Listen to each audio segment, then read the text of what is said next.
Hello friends, welcome on my channel study classes. आप सभी का मेरे चैनल पर स्वागत है। तो फ्रेंड्स, आज हम लोग गणित पेडागोजी के कुछ इंपॉर्टेंट क्वेश्चन को डिस्कस करेंगे जो स्पेशली फॉर सीटेट एग्ज़ाम या आप किसी भी टीचिंग एग्ज़ाम की तैयारी कर रहे हैं जहां पर गणित पेडागोजी से संबंधित क्वेश्चंस पूछे जाते हैं, तो उसके लिए ये वीडियो काफ़ी इंपॉर्टेंट होगी। तो आइए अब हम क्लास को स्टार्ट करते हैं। क्वेश्चन नंबर 1, निम्न में से क्या गणित की प्रकृति है? आइए अब हम इनके ऑप्शन को देखते हैं। यह अलंकारिक है, यह तार्किक है, यह कठिन है, या ऑप्शन नंबर 4 है, यह सामान्य लोगों के लिए नहीं है। तो इस क्वेश्चन का जो करेक्ट आंसर होगा वो होगा ऑप्शन नंबर 2 कि गणित की जो प्रकृति होती है वो हमेशा तार्किक यानी कि लॉजिकल होती है। गणित में क्या होता है कि इसमें बहुत सारे रूल्स होते हैं, यानी कि उसके कैलकुलेशन होते हैं। ठीक है, इससे क्या होता है कि ये तर्क पर आधारित होता है, जिससे इसमें क्या होता है कि बच्चे किससे स्मरण शक्ति और एकाग्रता और उसमें मानसिक शक्ति, इन सब का विकास काफ़ी तेज़ी से होता है। तो गणित की जो प्रकृति होती है वो तार्किक होती है, ये तर्क पर आधारित होती है। आइए हम नेक्स्ट क्वेश्चन को देखते हैं। क्वेश्चन नंबर 2, गणित सभी विज्ञानों का सिंह द्वार व कुंजी है। यह कथन किसका है? बेकन का, ड्यूट का, स्किनर का, या कॉमेट का? तो इस क्वेश्चन का जो करेक्ट आंसर होगा वो होगा ऑप्शन नंबर 1 कि गणित सभी विज्ञानों का सिंह द्वार व कुंजी है। यह जो कथन है ये बेकन ने दिया है। आइए अब हम नेक्स्ट क्वेश्चन को देखते हैं। क्वेश्चन नंबर 3, गणित को कहा जाता है। आइए अब हम इनके ऑप्शन को देखते हैं। विद्यार्थियों का दुश्मन, शक्तिशालियों की शक्ति, मन की भाषा, या मस्तिष्क का व्यायाम? तो गणित जो होती है उसे मस्तिष्क का व्यायाम कहा जाता है, क्योंकि मैथमेटिक्स जो होती है वो कहीं ना कहीं हमारे मेंटल कैलकुलेशन से संबंधित भी होती है। बहुत सारे ऐसे कार्य होते हैं जिसे हम यूँ ही मानसिक रूप से कर लेते हैं। जैसे कहीं मान लीजिए हम किसी शॉप में गए तो वहाँ हमें कुछ लेना है, तो हम ऐसा नहीं है कि वहाँ पर हम मोबाइल से या फिर एक कैलकुलेटर से उसको ऐड करते हैं, बल्कि इसमें क्या होता है कि हम खुद ही मन ही मन उसको ऐड कर लेते हैं कि कितना होगा। तो एक तरह से इसे समझा जाए तो गणित एक तरह का मस्तिष्क व्यायाम होता है। तो इस क्वेश्चन का जो करेक्ट आंसर होगा वो होगा ऑप्शन नंबर 4।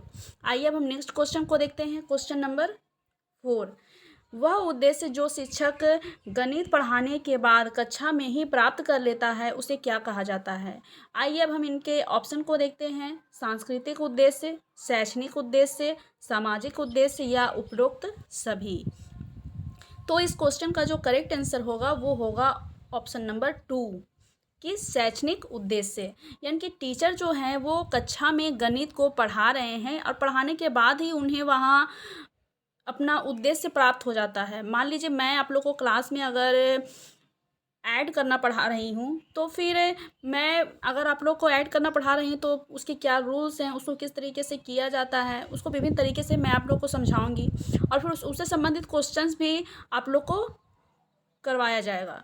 तो उसमें क्या होगा कि क्वेश्चंस जब बच्चे करेंगे या उनसे मैं जब प्रश्न पूछूंगी तो उसका वो जवाब देंगे, तो उससे क्या है कि उसका जो फीडबैक है वो मुझे उसी समय प्राप्त हो जाएगा। तो इसमें क्या होता है कि टीचर का जो उद्देश्य होता है, टीचर का उद्देश्य क्या है कि वो बच्चों को ऐड करना सिखा सके। ठीक है, तो उसका जो ऐड करना सिखाने का जो उद्देश्य था वो अगर बच्चे लोग सही तरीके से समझ गए हैं, उस चीज़ को अच्छे से कर ले रहे हैं, तो क्या हुआ कि टीचर का उद्देश्य जो था वो तो पूरा हो गया है। तो इस तरीके से इसे शैक्षिक उद्देश्य कहा जाएगा, यानी कि वह उद्देश्य जो शिक्षक गणित पढ़ाने के बाद कक्षा में ही प्राप्त कर लेता है उसे शैक्षणिक उद्देश्य कहा जाता है। आइए अब हम नेक्स्ट क्वेश्चन को देखते हैं। क्वेश्चन नंबर 5, गणित ज्ञान का निश्चित तथा ठोस आधार होता है। यह कथन गणित की किस प्रकृति की ओर इंगित करता है? आइए अब हम इनके ऑप्शन को देखते हैं। कठिन, अलंकारिक, तार्किक और या आलोचनात्मक? तो इस क्वेश्चन का जो करेक्ट आंसर होगा वो होगा ऑप्शन नंबर 3 कि गणित ज्ञान का निश्चित तथा ठोस आधार होता है। यह कथन गणित की किस प्रकृति की ओर इंगित करता है? तो ये जो कथन है वो तार्किकता की ओर, यानी कि लॉजिकल थिंकिंग की ओर इंगित करता है। यानी कि गणित का जो ज्ञान होता है, मैथ का जो ज्ञान होता है वो एक निश्चित और ठोस होता है। ठीक है, मान लीजिए गणित में बहुत सारे फॉर्मूलाज होते हैं, उनको यूज़ करके हम क्वेश्चंस को सॉल्व करते हैं। ठीक है, तो उसका जो आंसर जो आता है वो निश्चित होता है और ये जो होता है वो तार्किक होता है, यानी कि ये गणित की जो प्रकृति होती है वो तार्किक होती है। आइए अब हम नेक्स्ट क्वेश्चन को देखते हैं। क्वेश्चन नंबर 6, गणित शिक्षण का मुख्य उद्देश्य है। आइए अब हम इनके ऑप्शन को देखते हैं। सवाल हल करने की क्षमता का विकास करना, सूत्र याद करने की क्षमता का विकास करना, तार्किक ढंग से सोचने की क्षमता का विकास करना, या ऑप्शन नंबर 4 है समस्याओं के हल करने की क्षमता का विकास करना। तो गणित शिक्षण का जो मुख्य उद्देश्य होता है वो होता है तार्किक ढंग से सोचने की क्षमता का विकास करना। तो इस क्वेश्चन का जो करेक्ट आंसर होगा वो होगा ऑप्शन नंबर 3, कि बच्चा जो है वो तार्किक ढंग से सोचने का जो उनका क्षमता है उसको विकास किया जाए।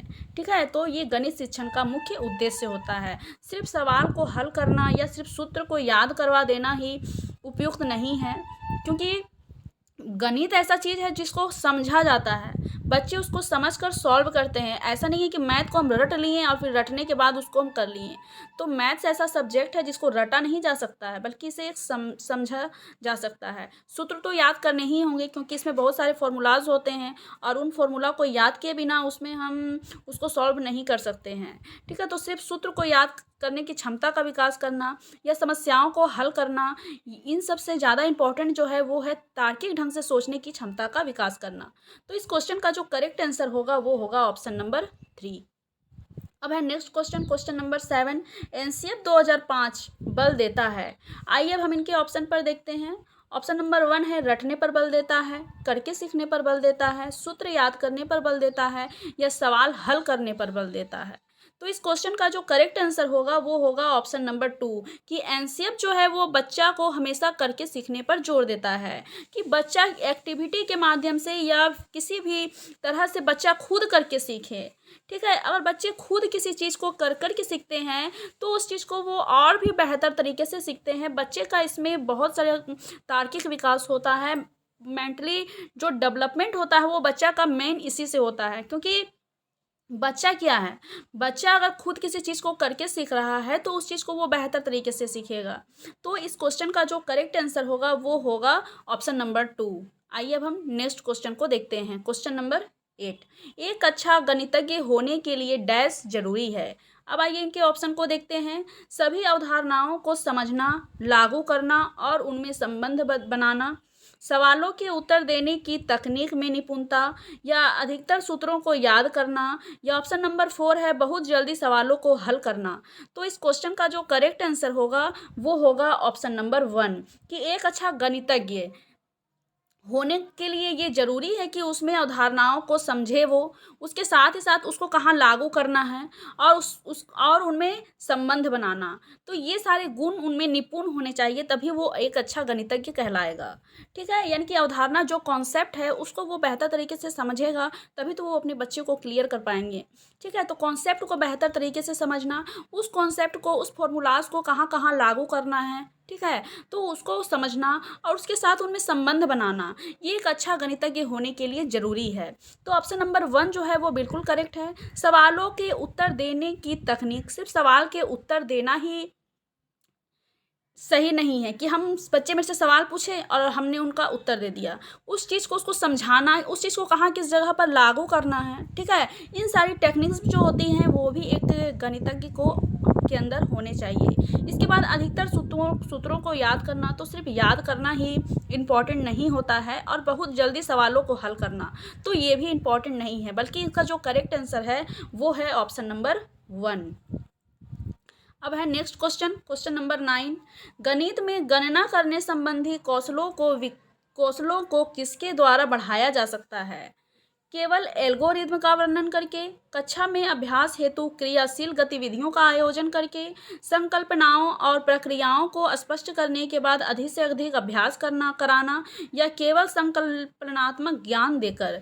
तो इस क्वेश्चन का जो करेक्ट आंसर होगा वो होगा ऑप्शन नंबर 2, कि गणित में गणना करने संबंधित कौशलों को विकसित किसके द्वारा किया जा सकता है। गणना करने का जो कौशल है उसको अगर विकसित करना है बच्चों में, तो कक्षा में अभ्यास हेतु क्रिया से क्रियाशील गतिविधियों का, यानी कि बच्चों को कितना ज़्यादा क्रियाशील गतिविधि कराई जाएगी, उससे बच्चों में गणना करने संबंधी जो कौशल होता है वो विकसित किया जा सकता है। क्रियाशील गतिविधि में क्या होता है कि इसमें बच्चे जो हैं वो एक्टिव रहते हैं। ठीक है, मान लीजिए छोटी कक्षाओं में अगर बच्चों को गिनती सिखाया जाता है तो उसको हम एक्टिविटी के माध्यम से भी सिखा सकते हैं। ठीक है, कुछ मान लीजिए हम ईंटा का प्रयोग कर सकते हैं। ठीक है, कि ईंटा को एक लाइन से सजा दिया गया, उसमें 1 2 3 4 करके लिख दिया गया। ठीक है, और उसमें बच्चों को कहा गया कि आप एक एक ईंटा पर चलते जाएं और साथ ही साथ उसमें जो लिखा हुआ है उसको बोलते हुए चले। तो वो क्या करेंगे, तो जो ईंटा में लिखा हुआ है काउंटिंग 1 2 3 4, उसको वो बोलते हुए चलेंगे 1 2 3 4। इससे क्या होगा कि बच्चे जो हैं वो एक्टिविटी के माध्यम से वो क्या है कि वो काफ़ी क्रियाशील भी हैं और एक्टिविटी के माध्यम से वो काउंटिंग भी सीख गए। तो इस तरह की जो गतिविधि जो होती है वो छोटी कक्षाओं को करके, छोटी कक्षाओं में यानी कि प्राथमिक कक्षा के जो विद्यार्थी होते हैं उनको हम बेहतर तरीके से सिखा सकते हैं। तो इस तरीके से इस क्वेश्चन का जो करेक्ट आंसर है वो है ऑप्शन नंबर 2 कि कक्षा में अभ्यास हेतु क्रियाशील गतिविधियों का आयोजन करके। तो इस क्वेश्चन का करेक्ट आंसर ऑप्शन नंबर 2 है। आइए अब हम नेक्स्ट क्वेश्चन को देखते हैं। क्वेश्चन नंबर 10, शिक्षिका ने कक्षा 5 में समाचार पत्र वितरित करके छात्रों में सबसे बाद के मैच में भारतीय टीम के खिलाड़ियों के क्रिकेट के स्कोर को पढ़ने के लिए कहा। इसके पश्चात उसने छात्रों से इन स्कोरों का दंड ग्राफ खींचने के लिए कहा। वह शिक्षिका प्रयास कर रही है। आइए अब हम इसके ऑप्शन को देखते हैं। छात्रों की वास्तविक जीवन और गणितीय संकल्पनाओं के बीच संबंध जानने में सहायता करने में, या परियोजना उपागम द्वारा छात्रों को शिक्षा देने की, या कक्षा को आनंददायक एवं अभिव्यक्तशील बनाने की, या बच्चों की तार्किक क्षमता विकसित करने की। तो इस क्वेश्चन का जो करेक्ट आंसर होगा वो होगा ऑप्शन नंबर 1 कि छात्रों की वास्तविक जीवन और गणित संकल्पनाओं के बीच संबंध जानने में सहायता करने की। ठीक है, समाचार पत्र के माध्यम से क्या है कि बच्चे क्या है कि मैच में जो यानी कि भारतीय टीम के खिलाड़ी जो स्कोर किए हैं उसको वो पहले तो पढ़ें। तो उससे क्या हुआ कि बच्चा का वास्तविक जीवन से जोड़ते हुए अगर किसी संकल्पना को वो दंड ग्राफ खींचने के लिए बच्चा को सिखा रही है, यानी कि एक वो वास्तविक जीवन परिस्थिति से, रियल लाइफ सिचुएशन से वो बच्चों को मैथमेटिक्स की ओर ले जा रही है। ठीक है, तो इसमें क्या हुआ कि बच्चा का अगर वास्तविक जीवन से जोड़ करके अगर गणित को पढ़ाया जाता है तो इसमें क्या होता है कि बच्चे में किसी भी चीज़ को समझने की जो क्षमता होती है वो और भी ज़्यादा विकसित होती है और उसको समझने में ये सहायता भी करती है। तो इसलिए हमेशा ये कहा जाता है कि बच्चों को रियल लाइफ सिचुएशन से जोड़कर ही पढ़ाया जाए। ठीक है, मैथमेटिक्स भी जो होती है तो उसको भी बच्चों को रियल लाइफ सिचुएशन से जोड़कर अगर पढ़ाया जाता है तो बच्चे उसको और भी बेहतर तरीके से सीखते हैं। तो आप इस बात को याद रखें कि एग्ज़ाम में अगर कहीं भी आपको वास्तविक जीवन से संबंधित जोड़कर अगर बच्चा को पढ़ाने के लिए कहा जा रहा है ऑप्शन में, तो वो ऑप्शन हमेशा सही होगा, क्योंकि बच्चों को रियल लाइफ सिचुएशन से पढ़ाना काफ़ी अच्छा माना जाता है। इसमें बच्चे एक्टिव होते हैं, वो क्रियाशील होते हैं। ठीक है, तो इस क्वेश्चन का जो करेक्ट आंसर होगा वो होगा ऑप्शन नंबर 1। अब नेक्स्ट क्वेश्चन है क्वेश्चन नंबर 11, एक अच्छा गणितज्ञ होने के लिए डैश जरूरी है। ये क्वेश्चन जो है वो रिपीट हो गया है, तो इस क्वेश्चन का जो करेक्ट आंसर होगा वो होगा ऑप्शन नंबर 4 कि सभी अवधारणाओं को समझना, उसको लागू करना और उसमें संबंध बनाना। तो इस क्वेश्चन का करेक्ट आंसर जो है वो है ऑप्शन नंबर 4। अब है नेक्स्ट क्वेश्चन, क्वेश्चन नंबर 12, जब राजन के सामने वार्षिक समस्याएं आती हैं तो वह प्रायः पूछता है मैं जमा करूं या घटा, मैं गुना करूं या भाग। इस तरह के प्रश्न बताते हैं कि, आइए अब हम इनके ऑप्शन को देखते हैं। राजन जोड़ और गुना नहीं कर सकता है। ऑप्शन नंबर 2 है कि राजन कक्षा में बाधा डालने के लिए अवसर खोजता है, या ऑप्शन नंबर 3 है राजन को भाषा समझने में कठिनाई होती है, या ऑप्शन नंबर 4 है राजन संख्या संक्रियाओं को नहीं समझता है। तो इस क्वेश्चन का जो करेक्ट आंसर होगा वो होगा ऑप्शन नंबर 3 कि राजन को भाषा समझने में कठिनाई हो रही है। ऐसा नहीं है कि राजन को गुना या घटाव करने या भाग करने नहीं आ रहा है। अगर उसे ये नहीं आता तो वो पूछता ही नहीं कि मैं गुना करूं कि भाग करूं कि घटाऊं या जोड़ूं। ठीक है, तो ये ऑप्शन नंबर 1 जो है वैसे भी गलत है, क्योंकि वो कॉन्सेप्ट को तो वो समझ रहा है कि मुझे इसे गुना करना चाहिए, भागा करना चाहिए, गुना होता है, भागा होता है, इस चीज़ को वो जान रहा है, लेकिन वो लैंग्वेज को नहीं समझ पा रहा है। ठीक है, कि इसको हमको गुना करना है कि भागा करना है कि उसको जोड़ना है या घटाना है। तो ऑप्शन नंबर 1 जो है वो गलत है। राजन ऐसा नहीं है कि कक्षा में वो बाधा डालना चाह रहा है, बल्कि उसे क्या है कि उसे भाषा समझ में नहीं आ रही है क्वेश्चंस की, इसलिए वो उसको पूछ रहा है। राजन संख्या संक्रियाओं को नहीं समझता, ये भी गलत है, क्योंकि वो इस चीज़ को समझता है, तभी वो पूछ रहा है कि मैं जमा करूं कि घटा करूं, या गुना करूं कि या भाग करूं। ठीक है, तो इसमें क्या है कि बच्चा जो है वो लैंग्वेज को समझने में उसे कठिनाई हो रही है। तो इस क्वेश्चन का जो करेक्ट आंसर होगा वो होगा ऑप्शन नंबर 3। नेक्स्ट क्वेश्चन है क्वेश्चन नंबर 13। एक गणित अध्यापक बच्चों में गणना करने की शक्ति को निम्नलिखित द्वारा बढ़ा सकता है। आइए अब हम इनके ऑप्शन को देखते हैं। संकल्पनाओं को स्पष्ट करते हुए काफी अभ्यास करवाकर, शिक्षण के दौरान कक्षा में क्रियाशील गतिविधियों का आयोजन करके, केवल एल्गोरिथम का प्रयोग करके, या उपरोक्त में से कोई नहीं। तो इस क्वेश्चन का जो करेक्ट आंसर होगा वो होगा ऑप्शन नंबर 2, कि शिक्षण के दौरान अगर बच्चों को क्रियाशील गतिविधि कराया जाए तो इसमें क्या है कि बच्चे में गणना करने की जो शक्ति होती है उसे काफ़ी बेहतर बनाया जा सकता है। मैथ को भी बहुत सारे एक्टिविटी के माध्यम से हम बच्चों को सिखा सकते हैं, कुछ बॉल्स के माध्यम से, या कुछ भी क्लू का यूज़ करके, है ना, किसी भी चीज़ का उपयोग करके बच्चों को हम बेहतर तरीके से सिखा सकते हैं। तो वैसे भी छोटी कक्षाएं जो होती हैं, जो प्राथमिक क्लास के जो बच्चे होते हैं, उनको अगर क्रियाशील एक्टिविटी के माध्यम से, ठीक है, अगर बच्चों को सिखाया जाए किसी चीज़ को, वो अगर करके सीखते हैं तो उस चीज़ को वो और भी बेहतर तरीके से सीखते हैं। इससे क्या होता है कि बच्चों में जो गणना करने की जो शक्ति होती है वो और भी विकसित होती है। तो इस क्वेश्चन का जो करेक्ट आंसर है वो है ऑप्शन नंबर 2। अब है नेक्स्ट क्वेश्चन, क्वेश्चन नंबर 14। गणित की शिक्षा का मुख्य ध्येय क्या है? आइए अब हम इनके ऑप्शन को देखते हैं। ज्यामिति के प्रमेयों और उनके प्रमाणों को स्वतंत्र रूप से सृजन करना, विद्यार्थियों को गणित समझने में सहायता करना, उपयोगी क्षमताओं को विकसित करना, या बच्चों की गणितीय प्रतिभाओं का विकास करना। तो इस क्वेश्चन का जो करेक्ट आंसर होगा वो होगा ऑप्शन नंबर 3, कि गणित शिक्षण का मुख्य उद्देश्य है उपयोगी क्षमताओं का विकास करना। ठीक है, गणितीय ज्यामितीय प्रमेयों और उनके प्रमाणों को स्वतंत्र रूप से सृजन करना, विद्यार्थियों को गणित समझने में सहायता करना, या बच्चों की गणितीय प्रतिभाओं को विकास करना। तो ये तीनों जो ऑप्शन है, वो तीनों ऑप्शन जो कहीं ना कहीं है, जो एक दूसरे में समाहित है, इंक्लूडेड हैं। ठीक है, तो ये जो है उपयोगी क्षमताओं का विकसित करना, ये तीनों ऑप्शन मिलकर समझिए तो ऑप्शन नंबर 3 जो है वो ये तीनों इसमें मिला हुआ है। ठीक है, तो इस क्वेश्चन का जो करेक्ट आंसर होगा वो होगा ऑप्शन नंबर 3। अब नेक्स्ट क्वेश्चन है क्वेश्चन नंबर 15। प्राथमिक स्तर पर गणित की पहेलियां मदद करती हैं। आइए अब हम इनके ऑप्शन को देखते हैं। कक्षा के प्रतिभा संपन्न विद्यार्थियों को पहचानने में, विद्यार्थियों को मनोरंजन प्रदान करने में, समस्या सुलझाने के कौशल को परखने में, या समस्या सुलझाने के कौशलों को प्रोत्साहित करने में।